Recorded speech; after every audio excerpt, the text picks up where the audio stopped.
नमस्कार दोस्तों, आपका स्वागत है अपने चैनल पे सुमित कुमार एजुकेशन प्लेटफॉर्म पे। तो दोस्तों, आज हम देखने वाले हैं कक्षा 10वीं विषय हिंदी और गज़ल इसका स्वाध्याय। तो दोस्तों चलिए इस स्वाध्याय को शुरुआत करते हैं बिना वक्त गवाए।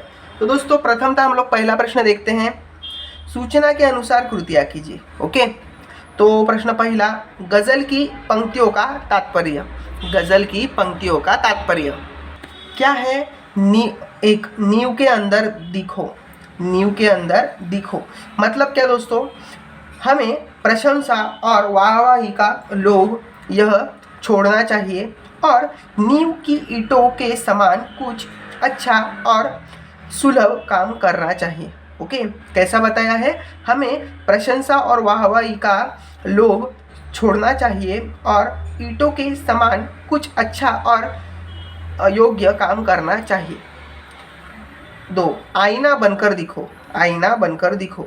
तो दोस्तों इसमें बताया है हमें कि हमें ऐसे इंसान बनना है, कि ऐसी शख्सियत बनना है कि कैसी भी प्रतिकूल परिस्थिति हो, कैसी भी खराब परिस्थिति हो, हमें विचलित नहीं होना है और बिना टूटे या बिना बिखरे हर परिस्थिति को अच्छे से सामना करना है, डट कर सामना करना है और अपना लक्ष्य प्राप्त करना है।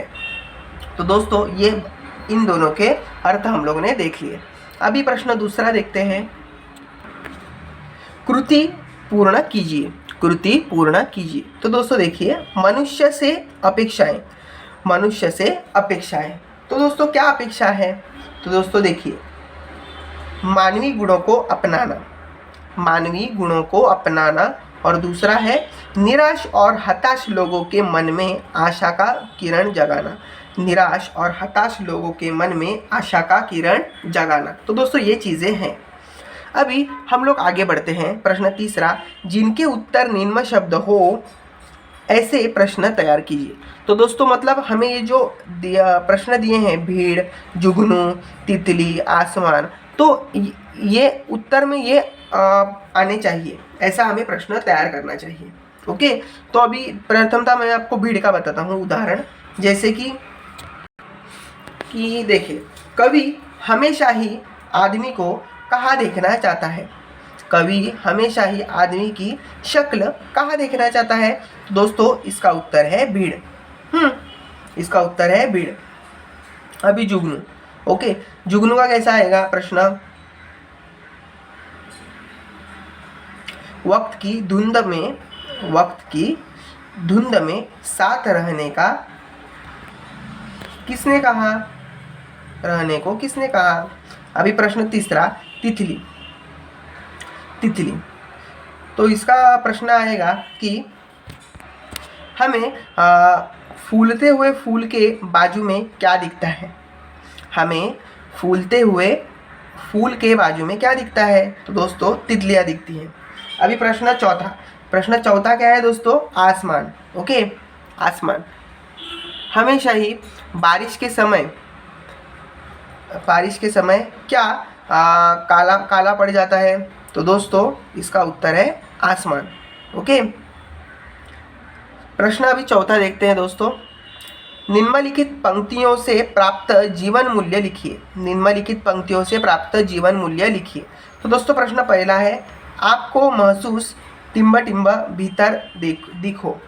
आपको महसूस टिम्ब टिम्ब भीतर दिखो मतलब दोस्तों देखिए, इसका उत्तर ऐसे आएगा कि, तो दोस्तों देखा जाए तो जैसे मोमबत्ती के अंदर जो धागा होता है वो कभी भी हमें बाहर दिखता नहीं, पर वो अपना काम बहुत अच्छी तरह से करता है, मतलब हमेशा ही जलता रहता है, जिससे बाजू के पूरे वातावरण में प्रकाश तैयार हो जाता है। वैसे ही हमारे जीवन में भी हमें ऐसा ही करना है। हमें जो गरीब लोग हैं, जो दीन दयाल हैं, उनको माफ़ कीजिए, जो दीन दुखी है, उनकी पीड़ा को हमें समझना है और उनकी पीड़ा को कैसे कम कर सके और या कैसे मिटाया जा सके, ये हमें देखना है। और यही मानव धर्म सिखाता है दोस्तों।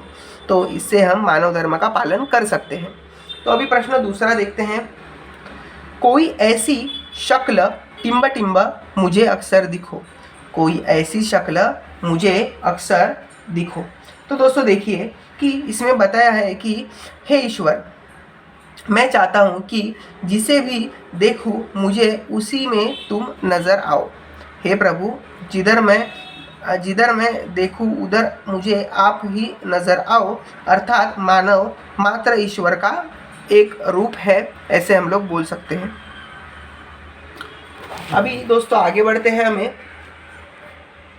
प्रश्न 5वां। ओके, प्रश्न 5वां, कृति पूर्ण कीजिए। तो कृति पूर्ण कीजिए, उसमें क्या लिखा है हमें, गज़ल में प्रयुक्त प्राकृतिक घटक। गज़ल में प्रयुक्त प्राकृतिक घटक क्या है दोस्तों? तो दोस्तों देखिए, उसमें 4 शब्द है। एक तो फूल है, दूसरा तितली है, तीसरा मोती है और चौथा है सीप। कौन सा? फूल, तितली, मोती, सीप।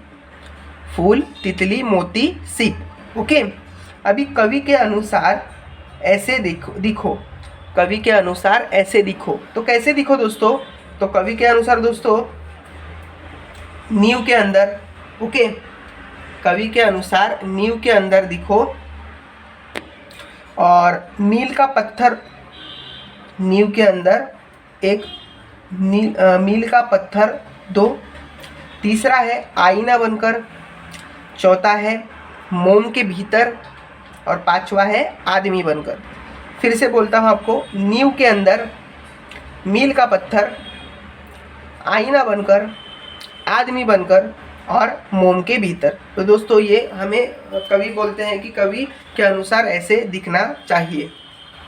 दोस्तों देखिए, मुझे ये पंक्ति बहुत अच्छी लगी। एक जुगनू ने कहा मैं भी तुम्हारे साथ हूँ, वक्ती की इस धुंध में तुम रोशनी बनकर दिखो। ओके, और ये भी पंक्ति मुझे बहुत अच्छी लगी।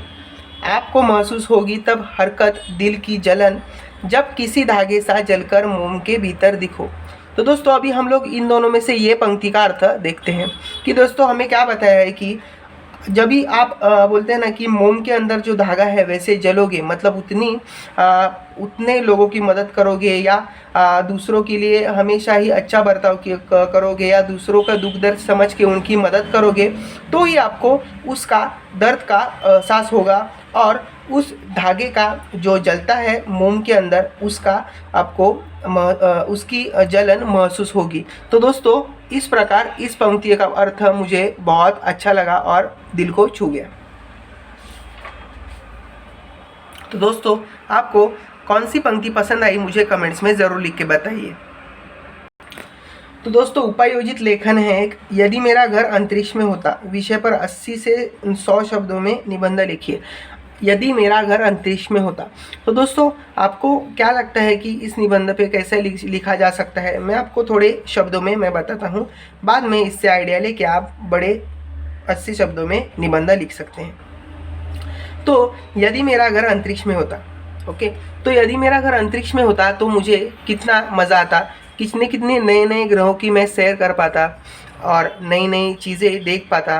ब्रह्मांड में कैसे युग है, ब्रह्मांड में कैसी चीज़ें चलती हैं, ब्रह्मांड में कैसे किस तरह से हलचल होती है और किस तरह से यह दुनिया दिखती है, ये सब चीज़ें अंतरिक्ष में मेरा घर होने के कारण मुझे पता चलती। और घर अंतरिक्ष में होता तो मैं हमेशा ही पृथ्वी को, चांद को, शनि, मंगल ऐसे अनेक ग्रहों को ऊपर से देख पाता, उनके सौंदर्य को निहार पाता और जब भी मन चाहे तो उनके पास भी जा सकता। तो दोस्तों इस प्रकार मैं अगर मेरा घर अंतरिक्ष में होता तो ये सब चीज़ें करने को मिलती और मानवों ने, जैसे हमारे जैसे इंसानों ने अनेक उपग्रह जो पृथ्वी के बाहर छोड़े हैं वो भी मुझे देखने को मिलते। वो क्या करते हैं, कौन से समय में कैसे हालचाल करते हैं, वो मुझे देखने को मिलते, उनका अभ्यास करने को मिलता। और जैसे हम लोग मूवीज़ में, जैसे हम लोग चित्रपट में देखते हैं कि कैसे जो एस्ट्रोनॉट होते हैं वह, माफ़ कीजिए यंत्रमानव नहीं, माफ़ कीजिए एस्ट्रोनॉट, जो पृथ्वी के बाहर जाने के बाद कैसे हवा में तैरते हैं वैसे मैं तैर पाता, उसका अनुभव मैं ले पाता। तो दोस्तों ये सब चीज़ें हैं जिसकी वजह से यदि मेरा घर अंतरिक्ष में होता तो बहुत मुझे इस चीज़ों का आनंद ले पाता। और मुझे तस्वीरें लेना बहुत अच्छा लगता है तो मैं उनकी तस्वीरें भी ले सकता था। और जो लोग बोलते हैं कि अंतरिक्ष में ये होता है, वो होता है, ये जो सब चीज़ें बोलती है वो मैं अनुभव कर पाता, और उसकी वजह से उस समय का आनंद कुछ और ही होता। इसलिए दोस्तों, यदि मेरा घर अंतरिक्ष में होता तो मुझे ये चीज़ें करने को मिलती और इन सब चीज़ों का अनुभव लेने का अवसर मुझे मिलता। तो दोस्तों, यह थे मैंने बताया हुआ आपका छोटा सा निबंध। तो दोस्तों, आपको कैसा ये निबंध लगा मुझे कमेंट्स में ज़रूर लिख के बताइए, और अगर आप चैनल पे नए हो तो channel like, share and subscribe करना ना भूलिए। बाजू की बेल आइकन भी दबाइए, जिससे आने वाले नए नए वीडियो आपको प्रथमतः देखने को मिलेंगे। और दोस्तों, वीडियो पूरा देखने के लिए धन्यवाद। मिलते हैं ऐसे नए नए स्वाध्याय लेके अपने YouTube चैनल पे। तब तक दोस्तों, बाय बाय, अपना ध्यान रखिए।